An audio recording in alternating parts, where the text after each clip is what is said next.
Ladies and gentlemen, George Masri here, coming to you with another episode of the Well Off Podcast. And today I interview Darcy Marler, who is a longtime real estate investor. He's been investing since 2001. He's had experiences in almost every single strategy in real estate, including fix and flips. He's owned over 200 doors. He's owned 90 buildings, 90 properties. And currently he's into land development and new construction. So we talked about his journey and we discussed what he's currently working on, which is actually taking some of his investments to the US. He's looking at Dallas, Houston, and certain parts of Florida. So we talked about land development out there and the differences between developing in the US versus his native Calgary, and the time differences and all that to get permits and whatever else. So if you are interested in learning a little bit about land development and you want to talk about some of the mistakes, or you want to learn from his mistakes, because like I said, he's been doing this a long time, I think this is a good one. And we also touched on some of the things that he's learned in terms of maybe slowing down a little bit and not necessarily just trying to grow super fast and neglecting kind of your family, neglecting some of the other things in life that make you truly happy. So I hope you'll enjoy. I want to remind you to leave us a review on the Apple Podcasts platform. So you could do it on any Apple device. That would be greatly appreciated. And be sure to share this with your friends and family. And if you want to download some free reports, I've got the Roadmap to Real Estate Investing, which helps newer investors identify a strategy that works well for you. You just have to go to www.welloff.ca/report. And there you go. Enjoy the episode. Welcome to the Well Off Podcast, where the goal is to motivate, inspire, and share success principles. I am here with Darcy Marler today, and Darcy has been investing since 2001. He's got firsthand experience in almost every aspect of real estate investing, including land development, new construction, condo conversion, long-term rentals, the BRRRR strategy, and fix and flips. He's owned more than 90 properties and over 240 units over his career. And he's, like we said, dabbled with so many different strategies in real estate. So Darcy, welcome to the show. I'm happy to have you here, sort of. Great. Thank you. Having you here over a screen. Yeah. So a part of what I read here was that you lived in South America from 96 to 2001, and that's where you met your wife. Do you want to tell us a little bit about that experience? Yeah, I was actually a computer guy coming out of college, and the first 17 years or so of my work life, I was a computer guy, and then I had the opportunity to live and work full time down in South America. So I was in Venezuela, Colombia, Mexico, and Brazil for 5 years. My wife's Venezuelan, and my kids, all three kids, were born in Caracas. So yeah, I really enjoyed that part of my life. Oh, nice. What did you do there? Why did they ask you to go over there for computer stuff?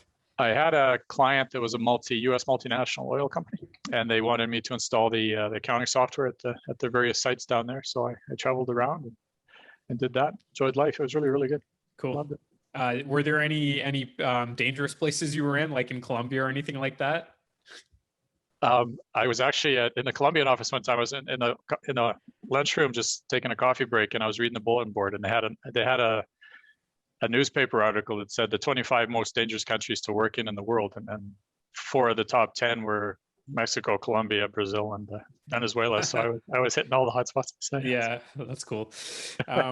Okay, so the way I like to start off normally, Darcy, I like to ask you a little bit about your childhood. Do you want to tell me just very quickly 1 or 2 things you remember from your childhood? I grew up on a farm, and we had sheep. So I've heard all the sheep jokes. So yeah. Where did you grow up? Just outside of Edmonton, just on a farm just around Sherwood Park. Okay, cool. Yeah, I've been talking to a lot of people from out west. Well, for us, it would be out west. It's been interesting because it's so different out there, right? Yes. In terms of real estate investing and whatnot. Yeah. Okay, so let's talk about your journey. What can you share with us from 2001 until now? You've tried so many different things. What are some of the things you've learned along the way, and what are some of the mistakes that you've made?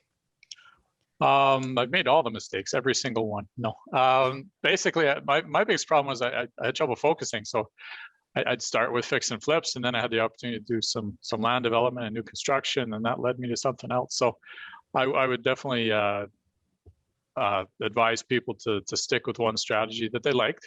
I think too many people are kind of all that's really out there for the education is stuff about flips and BRRRR and rentals. I would caution that there's all kinds of other ways to get into real estate. So maybe take some time and investigate that first, find out why you're doing it, really kind of think about that, and then investigate all the options before you kind of pick a strategy. You'll be a lot happier that way.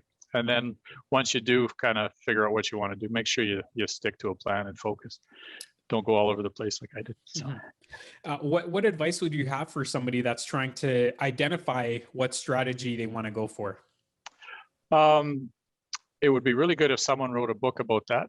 Oh, actually, I did. No, yeah, one of my books is actually comparing the different real estate strategies of real estate investing. So that was basically the 8 that you listed, plus a couple other ones. So I give an honest and objective look at the pros and cons of every different strategy, what's good about it and what's bad about it, because that's something I find too with a lot of the education, the books and the TV shows. Everything works all the time, right?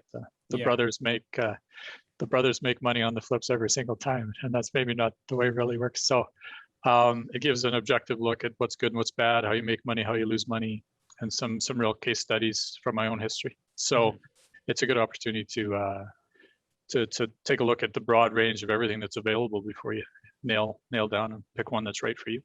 Yeah. So if you could go back to when you started, what would be the strategy that you would have advised yourself to focus on?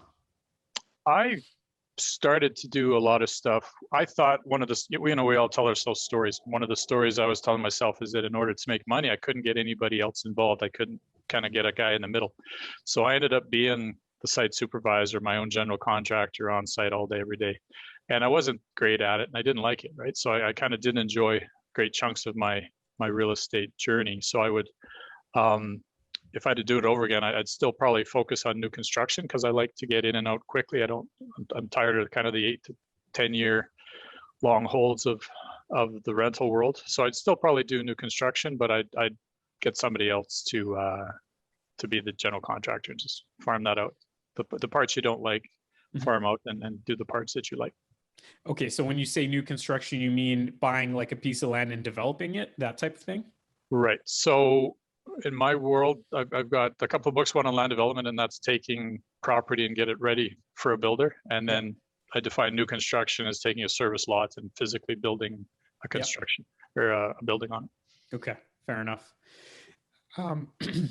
So in your experience, what's been the most lucrative strategy for, well, at least for yourself? I know obviously all strategies could be lucrative, but you, since you've tried all these different things throughout the years, what's been the most lucrative for you? Tough to say. I can honestly say I've made money in every strategy and I've lost money in every strategy. So that's kind of one of the bigger takeaways too, is it's not as cut and dry as it might be in the books and TV. I would say in the strategies book, I devote a chapter where I compare. I did a bunch of flips earlier in my career, like 2002, 2003. And then I went away from it for a while. And I just looked and said, what if I'd have, instead of selling those 15 homes back 10 years earlier, what if I'd have kept them? And I actually did a study, and it turned out that the buy and hold strategy, I guess that would be BRRRR, ends up in the long run being a lot more beneficial than actually the fix and flip model. I thought that was interesting to go back do a little study on. Yeah, that's the whole idea behind the BRRRR strategy, right? It's a long-term thing. Although you are able to recoup some of your money initially, which is awesome. But yeah, it's interesting that you look back at your own flips and thought, where would I be if I hadn't sold those, if I just held on to them? A little masochistic, but that's okay. So I know as of late, you've been focusing more on land development and new construction. Right. Why did you decide to make that switch? Basically a little soul searching. So in 2018, I kind of, with the economy the way it was in Alberta here, I kind of wasn't really making any headway in any of the things I was doing, the long-term rentals, the projects I was doing. So I kind of just stopped and did some navel gazing. As I said, I wasn't happy. So I said, okay, so I sat down and started to think about my why. I'd never thought about that before. And I know everybody's talking about why now, but back when I started, nobody did. My why was just that I wanted to make money. That was as much thought as I gave to it. And then you jump right into the strategy. What am I going to do? Flips or rentals or whatever. So I stopped and I just took a pause and I said, what would make me happy? What am I really trying to do here? And so once I had my why figured out, my why is just, I want to be fulfilled every day. I like to be intellectually stimulated. I like to have new things every day. Like I get bored really easy. So once I kind of figured out what I wanted, then I could sit and make a list of maybe what I didn't want. So I didn't want to have long-term. I'm 54, so I don't want to deal with 10-year JVs anymore for long-term. I don't want to be an on-site supervisor. I don't want to deal with icky anymore. Kind of I made a lot of money over the years dealing with really nasty stuff with flips and BRRRR. I'm tired of that. So it's sometimes easier to start with a list of things you don't want to narrow down. And what was left is kind of the development and the new construction, because you're in and out quickly. You can delegate a lot of it. It's repeatable. You can make money easier sometimes if you can do something and repeat it. Like you can get a system that works. Mm-hmm. Maybe it is fix or flips, but maybe you specialize in one specific type of house and you just do that over and over. So if you can get a system, so it's just kind of my personality. I took some time to actually give some thought to that, and that's where I came back to, is the construction and land development. And it's actually working out really good. I'm really much happier now than I've been in a long time. So. Okay. Yeah, that's great. I'm glad to hear that. What does your portfolio look like today? Did you end up selling a bunch of your properties because you said you didn't really want to be hands-on anymore and whatnot, or are you still holding on to them and just having property management in place? I've always, the management side, I kind of always farmed out. I'm in the midst of selling my entire portfolio actually. So I'm down to, I think, about 11 units or 11 buildings left, and just around 100 doors now. And I've got some money partners, and we're actively looking for land actually in the United States and in Texas and Florida to start doing some new construction work down there. So I'm pretty excited about that. So okay. Part of the thing, one of the things I didn't want to do was spend 6 months, a year and a half dealing with City Hall like we tend to do now in Canada. So I was looking for opportunities where I didn't have to do that either. So it looked a little better that way down in the States. So. Okay, so was that the driving force behind you liquidating your assets in your local assets and looking abroad? The liquidating of the assets, the rentals, was I didn't want it. It wasn't making me happy. The rentals, right? My give a damn meter was really, really low. A tenant phones with a problem and I didn't care. My manager phoned, another boiler broke, and I didn't care. So that's not good for me, not good for the tenants, not good for the building, not good for the manager. So if you hit that stage, it's best just to get out. So it was kind of, it didn't feed my why. It didn't make me happy anymore. So it's out of my life. That's kind of the new mantra. If something doesn't make you happy, then why are you doing it, right? So sure. I think a lot of us, I talked to a lot of guys my age or younger, like in their 40s and that, and a lot of them aren't happy with the real estate. I'm not talking about happy in terms of the rate of return. I'm just saying a lot of them aren't enjoying the journey. And I kind of like to focus on that now. If I'm doing mentorship, I kind of focus first on, like I said, the why before I get to the how, to make sure you're actually enjoying this, because you can enjoy real estate investing too. It just doesn't have to be all about the money. Yeah, for sure. So are you saying that you found joy in new development and that type of thing, land development and new construction? I find the joy in focusing on the stuff that I like, and then farming off the stuff that I don't, where I kind of just tried to do it. I was a lone wolf for too long. I was trying to do everything myself, and it just wasn't enjoyable. So after you've kind of figured out your why, I like to look at, your personality, your strengths and weaknesses, what you like and what you don't like. If you don't like dealing with people, then don't be a property manager. Don't do rentals, right? If you don't want to deal with nasty, then don't deal with flips, right? So I looked at the things that I like. I like being creative. I like designing. I like building. When I was doing flips, I like the initial part, going into a building and say, if I take out that wall, or what can I do with that really ugly 1960s fireplace thing we got happening over there. So I love that creative part. I love designing the new houses. When I was doing the construction, I like designing the lot and where the water is going to go in land development. I like that part of it. So I kind of just focused on the parts that I like, and I farm out the parts that I don't now, and that's given me a lot more pleasure in the investments that I'm doing. Cool. So can you tell us a little bit about what you're working on now? You said you're looking in the States for different projects. Can you tell us where you're looking and what does it look like to get involved in a project like that when you are in Edmonton? Or I think you Calgary. said in Edmonton, right? I Or was sorry. born in Edmonton. I'm in Calgary now. Yeah. Oh, in Calgary now. Yeah. Yeah. It's a little challenging with COVID and not being able to go across the border. I guess I could go across the border. It would be getting back. That would be the tough part. Yeah. So you're dealing with kind of long range, trying to find the realtors and that. So we're actively looking basically in Dallas and Houston. And then also I've got people looking in Florida as well, along the Atlantic seaboard there, kind of in the Boca Raton area.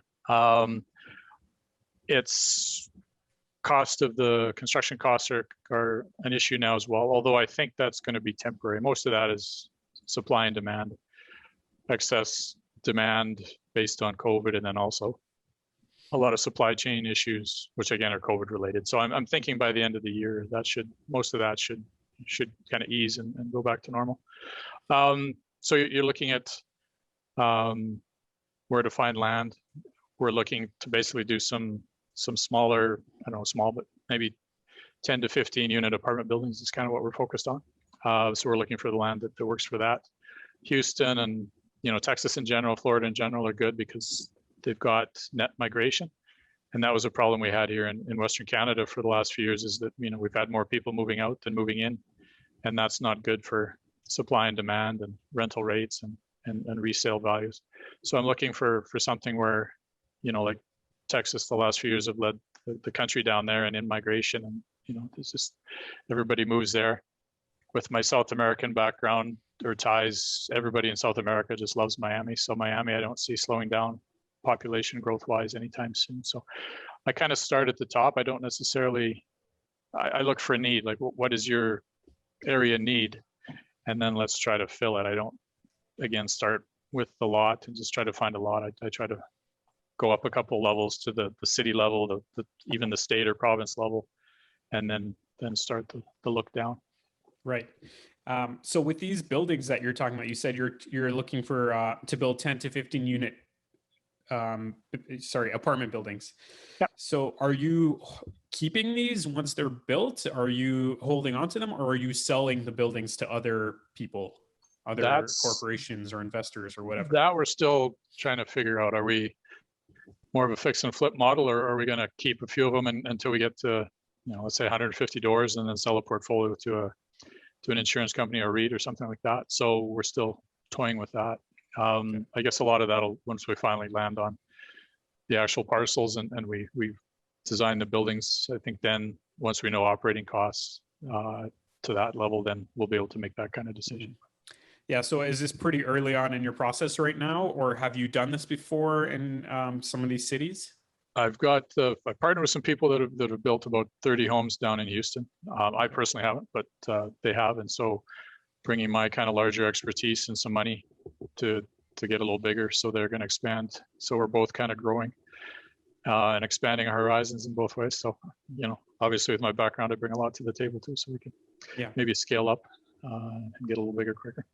Right. And so what would be the difference in build times, let's say like in your local area versus in Houston or Dallas or whatever part of Florida?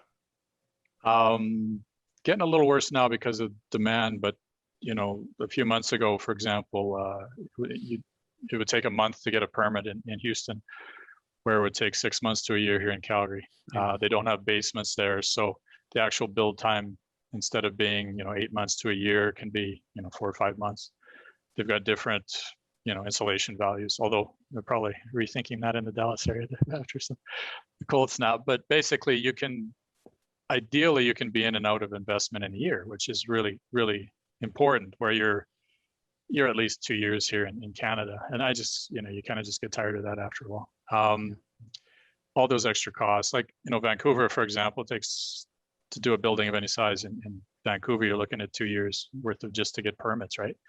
And I read somewhere recently, like close to a little over 50% of the costs of a new condo in Vancouver are permits and fees and city costs, right? So it just you kind of shake your head after a while and say, maybe we'll go somewhere else where it's a little easier and you don't have to deal with that. So unfortunately, I'm a very proud Canadian, but we've kind of made it really hard for ourselves all across the country with the amount of red tape and regulations that we look at.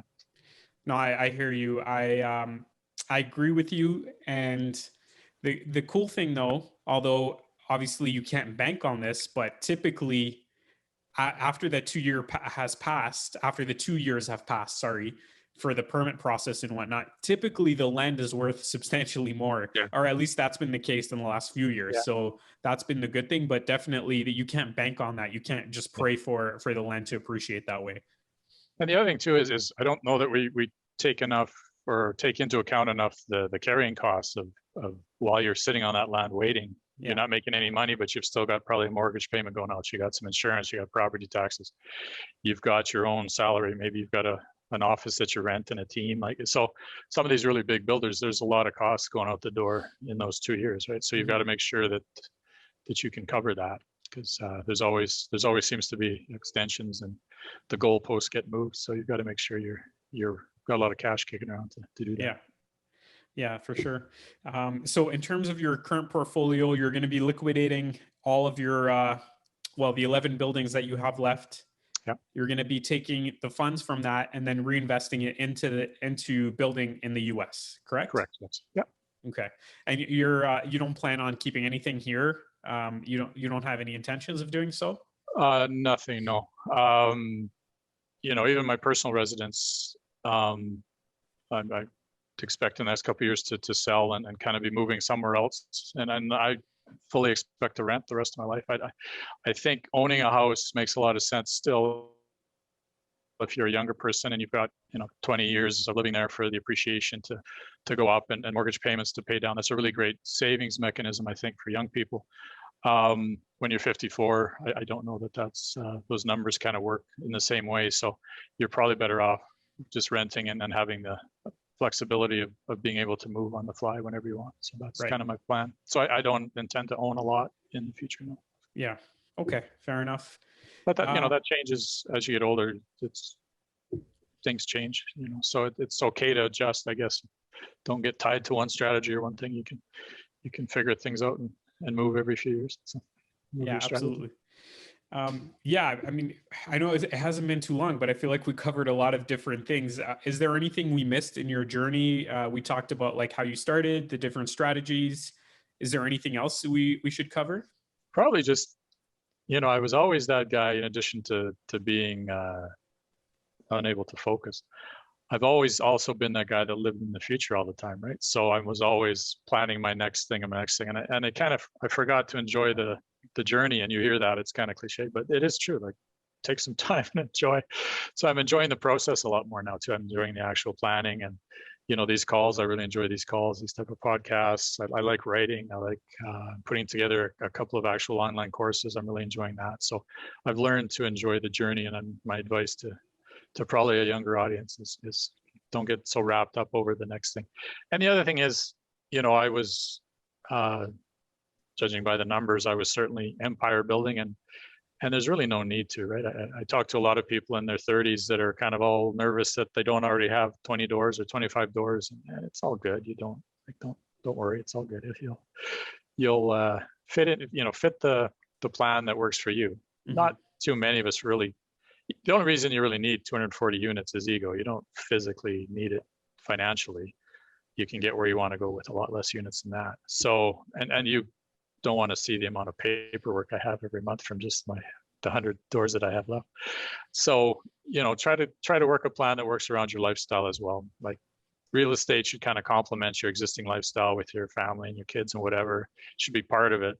I would try to stay away from where real estate is your lifestyle and everything else is off to the side. So just some other advice from an old guy with white hair. But anyway. I think that's great advice, actually, because it's so easy to get caught up and start not only thinking that you don't have enough, but comparing yourself to others and saying, okay, well, this person is way ahead of me.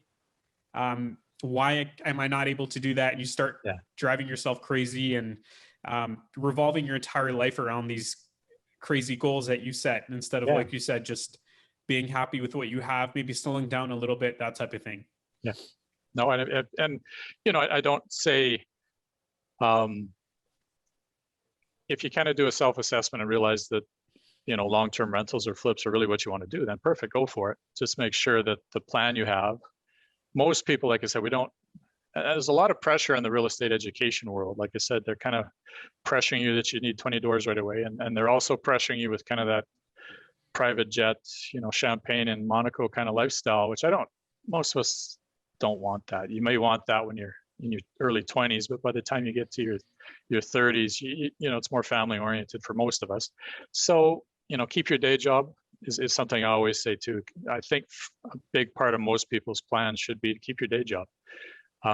There was a tremendous amount of stress in my life over the last 20 years because I was self-employed. I didn't have any other income coming in. So, most of these strategies like flips or long-term rentals, even construction, certainly, money's going out the door, money's going out the door, money's going out the door. And then eventually, you sell something, get some money. You look around, okay, well, who needs braces? Do we got, it's only March, but let's make sure we book the Christmas trip. And okay, we good? Okay, now let's go buy something else. So that gets really stressful. It's a lot healthier if you can have a day job, have a regular income, and then just be kind of, investing on the side. So maybe what I say for most people, if you can afford to buy, just even one, maybe duplex or up down a year, every 2 years, work what you can to pay down. And then in 15 years, you're going to have, 10 suites and mostly paid down with the mortgage and with appreciation. And that's a really good little retirement. And you didn't kill yourself probably to get there either, right? So you enjoyed your life, you enjoyed your family, you went on your trips. It's just a lot less stress. So, you said people look around and this guy's doing much better. People look at me and, wow, I want to be him with 90 buildings and 240 doors. And, I don't know that the behind the scenes thing, maybe, I don't know if you want to, but a lot of stress, a lot of, where's the money coming from this month to do this? And, you're a millionaire on paper, but, sometimes you can't afford to buy groceries kind of thing. So keep your day job is another big tip I throw out there. Yeah, thanks for sharing that. I wanted to go into the next section, which is the random 5. So I'm going to ask you 5 random questions. Okay. And you just tell me the first thing that comes to mind. Okay. So number 1, which would you choose, jelly or ice cream? Jello. Yep. Okay. By the way, I don't create these questions. They're totally random. So I don't even know what's on here sometimes. Number 2, have you ever sailed a boat? No. Yeah. Just very, very quickly, I find it funny because as I say a boat, I think about this one time I went to a conference in the US and there were a bunch of people from Dallas, since you mentioned Dallas. And every time I would say a boat, they had no idea what I was talking about because of the Canadian accent or whatever. So it just reminded me of that there. But anyway, number 3, have you ever hopelessly failed a test? No. Okay, good for you. Not badly, no. Okay. Number 4, what's the craziest thing you've ever done for someone? Craziest thing I've ever done for can't even think of anything.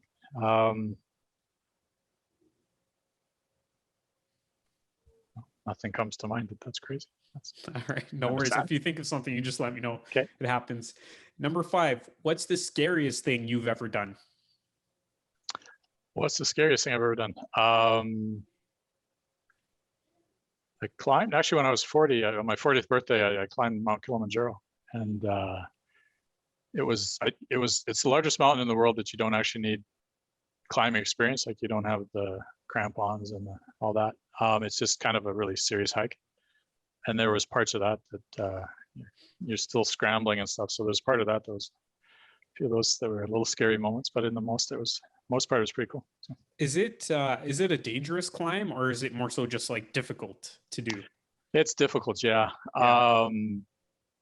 Basically you're going, the world record is like 8 hours. So some guy that's lived his life in the Alps as a professional climber will fly down to Tanzania and literally run up the mountain. And then you've got all these guys like me that are basically, it takes 5 days and 1 day is an acclimatization day. So, but they're hard days and then a lot of steep climbs. So it's more hard than technically difficult. Yeah. So it's not like, Everest where you can like fall through these crevasses and die. Yeah. The only way people die is kind of the altitude sickness. They get severe altitude sickness. Oh, okay.